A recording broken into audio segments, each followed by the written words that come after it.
बिस्मिल्लाहिर्रहमानिर्रहीम अस्सलामु अलैकुम दोस्तों, वेलकम टू माय चैनल। दोस्तों आज की वीडियो यामाहा YB125Z और सुजुकी GS150 के दरमियान एक डिटेल कंपैरिजन है। दोस्तों आप लोगों ने अगर यामाहा YB125Z लेना है तो ज़रूर खरीदें, खुशी से ख़रीदें, लेकिन एक दफ़ा इस वीडियो को मुकम्मल देख लें। आज की वीडियो में मैं आपको दोनों बाइक्स के दरमियान एक ऐसा कंपैरिजन दे रहा हूं जिसकी मदद से आप इसके डिज़ाइन, इन दोनों की फ्यूल एफिशिएंसी, इन दोनों की कंफर्ट लेवल और इन दोनों के इंजन एस्पेक्ट्स के बारे में ऐसी ऐसी बातें आज की वीडियो में मैं आपको बताने जा रहा हूं जिन्हें जानकर आप अपना इरादा भी बदल सकते हैं। अगर आप GS लेना चाहते हैं तो आप YBR लेंगे, YB125Z लेंगे, और अगर आप YB125Z ख़रीदना चाहते हैं तो दोस्तों आप बहुत आसानी से GS को ख़रीदने पर आमादगी का इजहार कर लेंगे। तो चले आए दोस्तों, वीडियो शुरू करते हैं। सबसे पहले मुझे हम्माद कहते हैं और आप लोग देख रहे हैं मेरा YouTube channel easy take info. सबसे पहले दोस्तों अगर मैं बात करता हूं यामाहा YB125Z के डिज़ाइन के बारे में, तो दोस्तों यहाँ पर आपको लाइन, लेंथ, हाइट और चौड़ाई वाइज यामाहा YB125Z जो है वो लेंथ वाइज GS150 से बड़ा है, जबकि चौड़ाई में आपकी जो GS150 है वो ज़्यादा बड़ी है, और ऊंचाई में, ज़मीन से ऊंचाई में भी GS जो है उसका फ़र्क है, वो ज़्यादा ऊंचा है ज़मीन से। अब दोस्तों यहाँ पर अगर मैं डिज़ाइन की बात करूँ तो इसके YB125Z के जो फ्रंट पर और बैक पर आपको मॉडी गार्ड मिलते हैं वो दोनों प्लास्टिक में मिलते हैं। GS के जो मॉडी गार्ड हैं वो आपको मेटल में मिलते हैं। लाइट की अगर मैं बात करता हूँ, हेड लाइट की, तो दोस्तों यहाँ पर फ्रेंकली मैं किसी की साइड नहीं लूँगा। आपको यामाहा YB125Z की जो लाइट है ना वो ज़्यादा खूबसूरत है। उसकी वजह ये है कि उसमें आपको हेलोजन बल्ब इंस्टॉल्ड मिलता है। लेकिन अगर दूसरी तरफ दोस्तों मैं देखता हूँ look wise, road attraction wise, तो GS150 की जो लाइट है वो रोड अट्रैक्शन वाइज बहुत ज़बरदस्त और बड़ी कमाल की लगती है। क्लासिकल किस्म की लाइट है। इसकी जो लुकिंग है GS150 की, एक क्लासिकल किस्म की बाइक है। अब अगर दोस्तों मैं यहाँ पर मीटर का कंपैरिजन करता हूँ दोनों का, तो आपको YB125Z के अंदर जो मीटर मिलता है दोस्तों वो एक फुल फ्लैज मीटर है। आपको गियर इंडिकेटर भी मिल जाता है, ट्रिप मीटर भी मिल जाता है, स्पीडोमीटर मिलता है, RPM मीटर मिलता है, और आपको फ्यूल गेज भी इसमें मिल जाती है। जबकि GS में आपको जस्ट RPM मीटर, स्पीडोमीटर और ट्रिप मीटर मिलता है। इसके अलावा आपको इसमें कोई भी चीज़ नहीं मिलती। अगर मैं असम्बलीज की बात करता हूं तो YB125Z में दोस्तों आपको किल स्विच का ऑप्शन नहीं मिलता।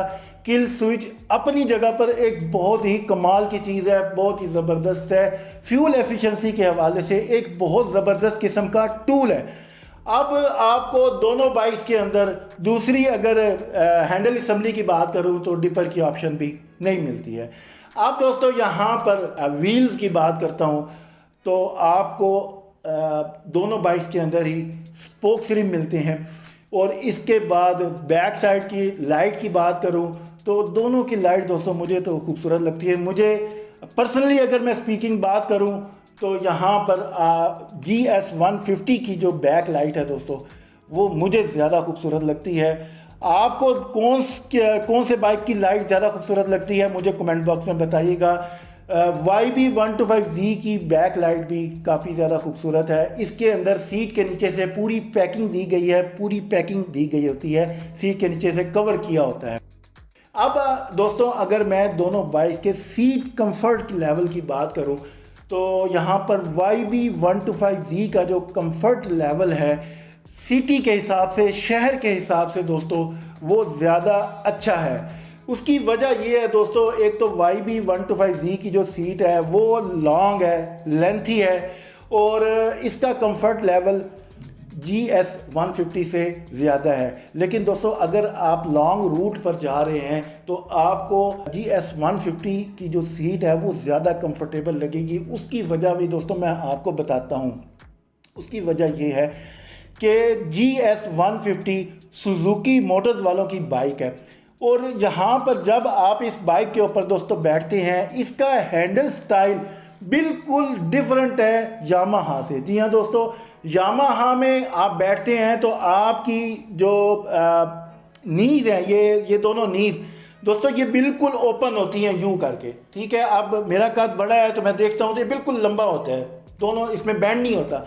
लेकिन जब आप दोस्तों GS चलाते हैं, आप देख लीजिएगा जब आप GS के ऊपर बैठते हैं, इसकी बाइक का जो सीटिंग पोस्टर है, एक तो इसकी जो सीट है दोस्तों वो कर्व में है, आप बाइक के अंदर बैठते हैं, जबकि YB 125Z के अंदर आप बाइक के ऊपर बैठे होते हैं, ठीक है दोस्तों।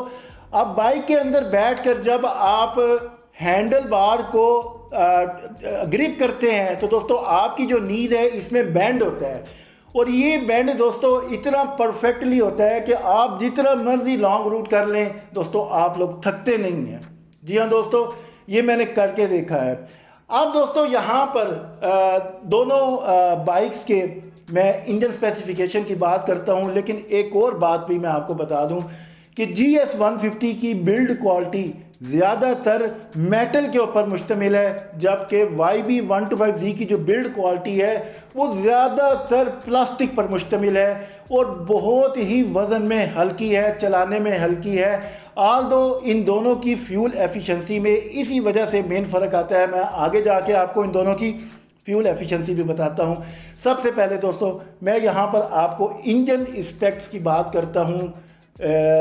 YB 125Z के अंदर आपको 4 stroke single cylinder air cooled engine मिलता है जो कि SOHC टेक्नोलॉजी में 124 डिस्प्लेसमेंट का है, जबकि दोस्तों आपको GS 150 के अंदर 150 डिस्प्लेसमेंट का 4 stroke single cylinder air cooled engine मिलता है जो कि दोस्तों OHC टेक्नोलॉजी का है। अब यहाँ पर दोस्तों मैं बोर एंड स्ट्रोक की बात करूँ तो YB 125Z का जो बोर एंड स्ट्रोक है वो 54/54 न्यूटन मीटर का है, जबकि GS 150 का जो बोर एंड स्ट्रोक है वो दोस्तों आपको यहाँ पर 57/56.8 न्यूटन मीटर का मिलता है।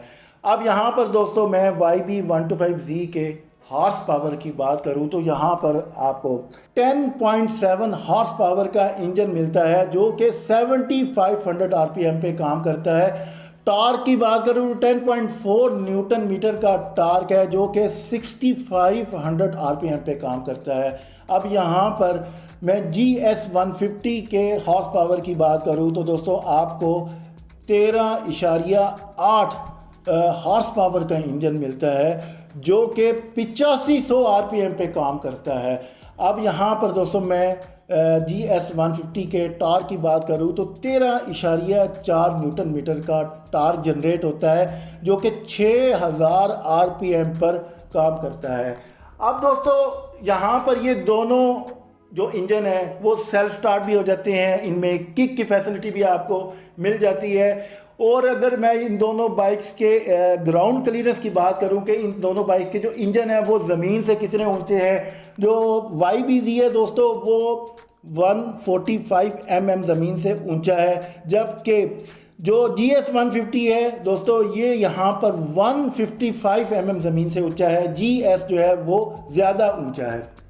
अब दोस्तों इंजन का कंपैरिजन अगर मैं इन दोनों बाइक्स का करूं तो यहाँ पर जो YB 125Z का इंजन है वो अंडर पावर है। जी हाँ दोस्तों, फ्रैंकली स्पीकिंग बिल्कुल कोई बंदा नाराज़ होता है तो वो बिल्कुल अंडर पावर है, जबकि GS 150 का जो इंजन है दोस्तों वो बहुत ही कमाल का और बड़ा ही पावरफुल और तगड़ा इंजन है।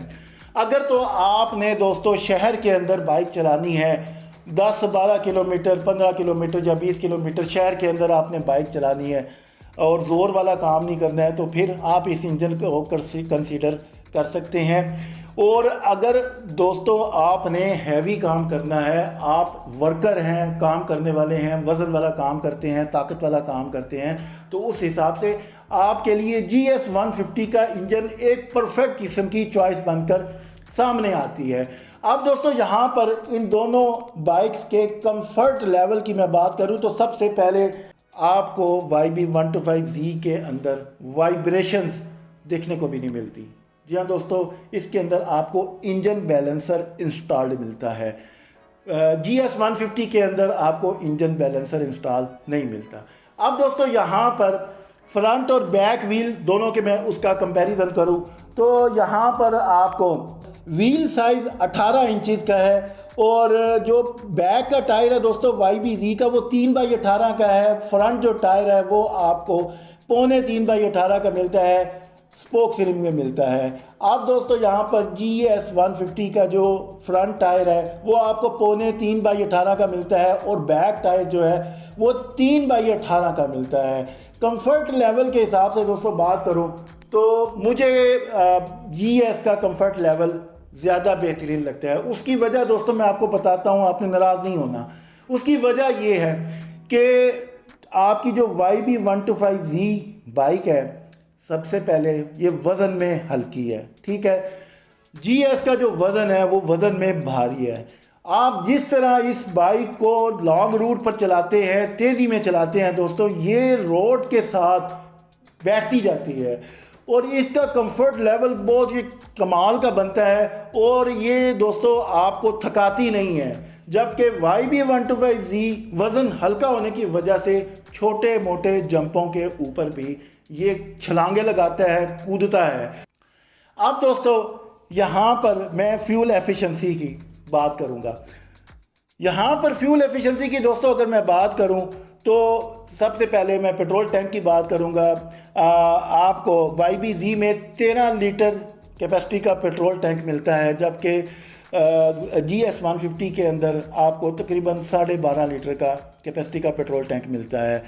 और फ्यूल एवरेज कंपनी की तरफ से दोनों में 45 किलोमीटर पर लीटर की क्लेम की जाती है।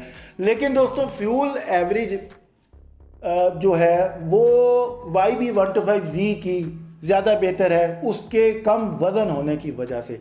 और यहाँ पर GS 150 की फ्यूल एवरेज जो है वो भी कम नहीं है, लेकिन अगर आप शहर के अंदर इस बाइक को चलाते हैं तो इसकी फ्यूल एवरेज आपको कम मिलेगी। आप कर सकते हैं दोस्तों 30 से 40 किलोमीटर, 35-40 किलोमीटर आपको मिल जाएगी शहर के अंदर। लॉन्ग रूट के ऊपर ये 45 किलोमीटर तक कर सकता है। और YB 125Z की 45 किलोमीटर पर लीटर की एवरेज बन जाती है अगर आप इसके इंजन को केयर से इस्तेमाल करते हैं। अब मैं दोनों बाइक्स की रीसेल वैल्यू की बात करूं तो दोस्तों मुझे GS 150 की रीसेल वैल्यू ज़्यादा बेहतर लगी है as compare to YB 125Z के। अब दोस्तों यहाँ पर मैं इन दोनों बाइक्स की प्राइस आपको बताता हूँ। तो YB 125Z इस वक्त मार्केट से आपको 4,24,000 रुपये का मिल रहा है। मुझे नहीं पता कि ये प्लास्टिक के बनाने के प्लास्टिक के YB 125Z के पैसे इतने क्यों बढ़ाते जा रहे हैं। अभी कुछ दिन पहले ये 3,96,000 का था और यहाँ पर आपको GS 150 की जो प्राइस इस वक्त लेटेस्ट मिल रही है वो 3,82,000 रुपये का है। अब दोस्तों अगर आप GS 150 इंस्टॉलमेंट प्रोग्राम पर ख़रीदना चाहते हैं, ज़ीरो मार्कअप पर, इजी इंस्टॉलमेंट प्लान पर, तो आई बटन में लिंक आ रहा है वीडियो का, वीडियो देखें और आपको ज़रूर फ़ायदा होगा। तो दोस्तों मुझे उम्मीद है आज की वीडियो से आप लोगों को ज़रूर फ़ायदा हासिल हुआ होगा। अगर आप YB 125Z ख़रीदना चाहते हैं या फिर GS 150 ख़रीदना चाहते हैं, इन दोनों सूरतों में आप बहुत आसानी से फ़ैसला कर पाएंगे कि आपको कौन सी बाइक ख़रीदनी है। आज तक के लिए दोस्तों इतना ही। मिलते हैं नेक्स्ट वीडियो में किसी नए टॉपिक के साथ। उस वक्त तक के लिए हाफिज़ अमाद को इजाज़त दें। अल्लाह पाक हम सब का हामी और नासिर हो। अस्सलामु अलैकुम।